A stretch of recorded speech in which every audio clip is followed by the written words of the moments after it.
just looking today at Luke chapter 2, and I'm going to read a few verses. In those days, Caesar Augustus issued a decree that a census should be taken of the entire Roman world. This was the first census that took place while Quirinius was governor of Syria, and everyone went to his own town to register.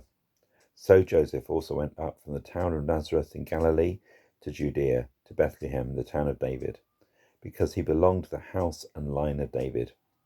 He went there to register with Mary, who was pledged to be married to him and who was expecting a child. While they were there, the time came for the baby to be born, and she gave birth to her firstborn, a son. She wrapped him in cloths and placed him in a manger, because there was no room for them in the inn.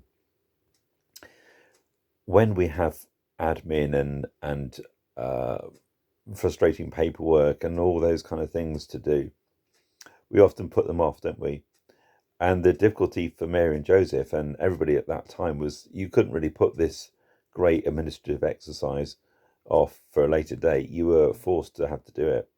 Huge people movements, like refugees moving through Europe, and the massive upheaval that happened with partition in India in 1947, where people moved to what is now in Pakistan and Bangladesh.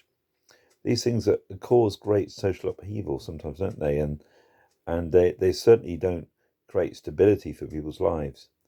And this seems to be an incredible exercise and a frustrating one also. I think in all that was involved, the effort and time, the impact on people's everyday lives was enormous just to get the census done for the whole Roman Empire. And yet God had his hand in that moment. God had his hand in that upheaval, in the inconvenience, in the stress that must have felt. And so God has his hand often in things that are unknown for his purpose.